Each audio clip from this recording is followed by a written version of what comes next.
Apakende, non? Zindi. Quoi?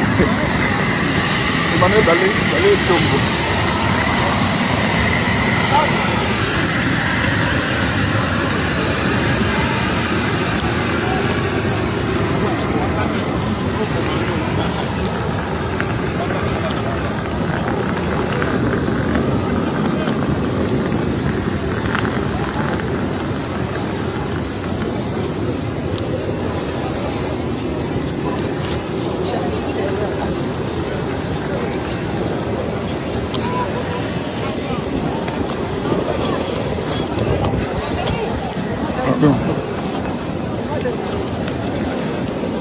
Aya awa combattre campagne pour atia yo en conflit na ndeko na yo na voisin na yo.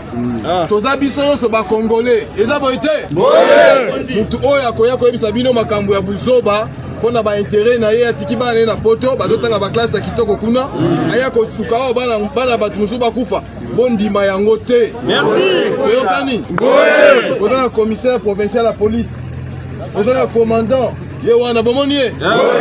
Webi Général Pades. Yewana Soki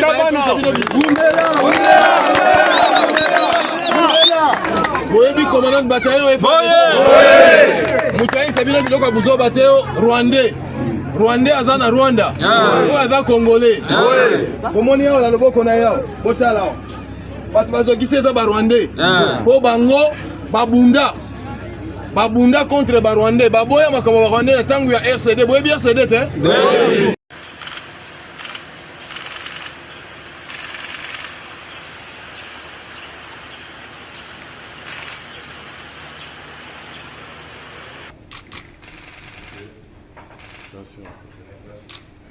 Cette réunion a porté sur un seul point, la situation qui prévaut actuellement dans la partie orientale de notre pays, et surtout au Nord Kivu, et surtout dans les environs de Goma. Le commandant suprême a donné des instructions fermes pour que l'ennemi qui est en train de nous attaquer, pour que l'agresseur soit traqué jusque dans son dernier retranchement, qu'il soit repoussé loin de Goma et poursuivi jusqu'à récupérer l'ensemble du territoire national qu'il occupe. Ça, c'était la première préoccupation qui a réuni autour du commandant suprême les responsables militaires et civils que vous avez vus. Le deuxième problème, et c'était une information très capitale, c'était l'annonce du décès du gouverneur du Nord Kivu, le général-major Chirimwami Nkuba Peter, qui est tombé l'arme armée au champ d'honneur. Il a été blessé, on l'a évacué et tout a été fait pour qu'il arrive à Kinshasa et que l'achemine pour des soins appropriés à l'extérieur du pays. Mais malheureusement, il a succombé de ses blessures. Voilà l'essentiel de tout cela et les honneurs lui seront rendus lors des obsèques nationales qui seront organisées ici à Kinshasa. Le message que je voudrais adressé aux militaires des forces armées et à tous les défenseurs de la République, et particulièrement aux vaillants combattants Wazalendo VDP, est celui-ci. La meilleure façon de venger le général Chirimwami est de repousser ces agresseurs et de récupérer toutes les localités qu'ils occupent aujourd'hui. C'est un devoir, c'est une obligation, et cette obligation est patriotique.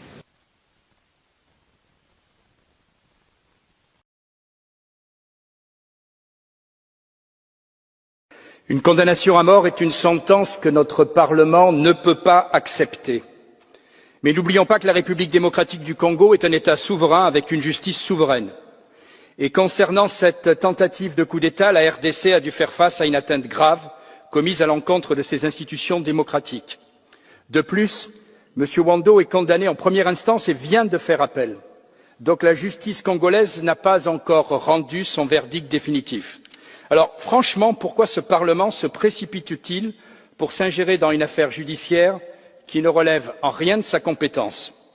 Vous me permettrez de douter, n'est-ce pas, pour cacher ces incohérences. Car pendant que nous débattons ici d'un cas personnel, Kinshasa fait face à une guerre meurtrière à l'est au Kivu, où les milices du M23, à la solde de Kigali, massacrent la population et s'accaparent des territoires. Et qu'a fait l'Union européenne? Elle a signé avec Kagame, ce dictateur rwandais, réélu très démocratiquement avec 99,18% des voix, des accords criminels pour piller les matières premières critiques en RDC. De cette guerre larvée, l'Europe ne dit rien. Depuis 20 ans, Bruxelles ferme les yeux sur une situation qui finalement l'arrange bien, à moins qu'on ne découvre bientôt dans ce Parlement ou à la Commission un Rwanda Gate après le Qatar Gate. Aujourd'hui, vous demandez la justice pour ce présumé putschiste, c'est votre droit. Moi, je demande la justice pour les centaines de milliers de morts congolais qui se noient dans le sang des intérêts européens depuis 1998 et que nous couvrons par notre silence complice. Commissaire, Madame la Présidente, chers collègues, l'Est de la République démocratique du Congo est en guerre sans discontinuer depuis 1998, de 1998 à 2003 contre des puissances étatiques et depuis 2004 contre des groupes armés, il faut bien qualifier de proxy.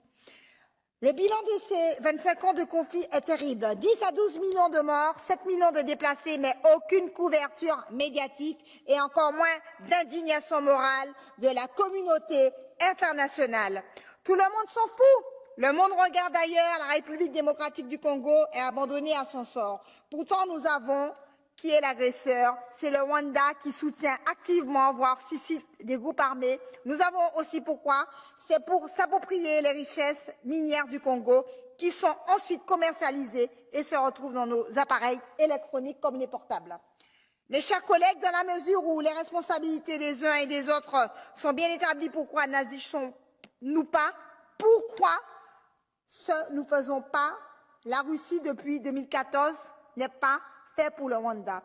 Pourquoi n'adoptons-nous pas à minima un train de sanctions vis-à-vis des responsables de cette guerre? Notre lâcheté doit cesser. Je vous remercie et je compte sur vous. Bonjour, vous ne le savez peut-être pas, mais aujourd'hui, l'armée rwandaise met l'est de la RDC à feu et à sang. Vous savez pourquoi? Pour piller ses ressources en minerais. Pourtant, l'Union européenne a signé un accord pour financer l'armée rwandaise pour une opération au Mozambique. C'est une nouvelle enveloppe de 20 millions d'euros qui va être versée à l'armée rwandaise. Alors même qu'un rapport de l'ONU en juin dernier documentait les crimes de guerre commis par le Rwanda en RDC. Les États membres de l'Union européenne ne peuvent pas faire semblant de ne pas savoir. Ils le savent, ils seront comptables devant l'histoire. La lutte contre les groupes djihadistes au Mozambique est une noble cause, mais ça ne doit pas être l'occasion, ça ne doit pas être le prétexte de légitimer des criminels de guerre. Alors comment l'Union européenne, le haut représentant Joseph Borrell, sa successeur, Madame Kallas, peuvent-ils se féliciter d'un tel accord? Les États membres de l'Union européenne doivent dénoncer cet accord. Monsieur Borrell, j'ai apprécié durant toute cette mandature vos prises de position. J'ai même été fier parfois des propos que vous teniez en tant que haut représentant. Vous ne pouvez pas, juste avant de partir, légitimer l'armée rwandaise et soutenir des criminels de guerre. Prenez position, dénoncez cet accord, bloquez le versement des 20 millions d'euros, soutenez les populations civiles, soutenez les femmes en RDC qui sont violées, qui sont maltraitées. Le viol est devenu, par l'armée rwandaise, un crime de guerre. Vous ne pouvez pas être complice de ça. Ça ne vous ressemble pas. Agissez. La violence sexuelle comme arme de guerre, tant à l'est de la République démocratique du Congo comme au Soudan, les victimes ne se comptent plus. Et les histoires, les témoignages des femmes, des filles sont horrifiants. Et aujourd'hui, ici, on dénonce ces crimes. Mais les paroles de certains d'entre vous me laissent la mer en bouche. Parce que pendant qu'on blablate ici, pendant qu'on palabre, il y a des politiques européennes bien concrètes qui entretiennent, qui alimentent en fait ces guerres en Afrique. Parce que soyons francs, qu'avons-nous fait quand les Nations Unies ont accusé le Rwanda de soutenir des groupes armés au Congo? L'Union européenne a été signé un accord privilégié avec le Rwanda et a donné de l'argent public au Rwanda et à son armée. Et pourquoi est-ce qu'aujourd'hui, malgré l'embargo des Nations Unies, nous trouvons des véhicules blindés, des armes européennes, même au Soudan? C'est parce qu'en Afrique, les matières premières importent plus à l'Europe que les droits humains. Il est temps d'en finir avec cette ingérence, avec cette déstabilisation en Afrique et de respecter la souveraineté des peuples africains pour que la paix revienne. République démocratique du Congo et dans de nombreux pays africains devant la politique de double standard de l'Union européenne. Car s'il faut se réjouir que nous débattions enfin de la situation à l'est de la RDC, je ne peux pas oublier que nous le faisons après que la Commission européenne a annoncé il y a quelques jours la signature d'un partenariat honteux sur les matières premières avec le Rwanda. Car d'où viennent les matières premières qui transitent par le Rwanda? De l'est du Congo, où ces ressources sont pillées, livrées à des mafias toutes plus sanguinaires les unes que les autres. Quand il s'agit de s'acoquiner avec Kagame, tous les grands principes de l'Union européenne cèdent. Kagame viole militairement la souveraineté de la RDC sans aucune sanction européenne. Alors que la milice M23 a perturbé les élections congolaises, c'est le gouvernement de Kinshasa qui recevait principalement les critiques de l'Union européenne. Pire, au même moment, alors que le peuple congolais se battait pour que les élections se déroulent, que faisait Mme von der Leyen? Elle inaugurait une usine de vaccins BioNTech au Rwanda le 18 décembre, soit 2 jours avant le scrutin en RDC. La Commission européenne était donc bras dessus, bras dessous avec le président rwandais dont l'ONU dénonce le soutien à sa milice et à sa milice criminelle.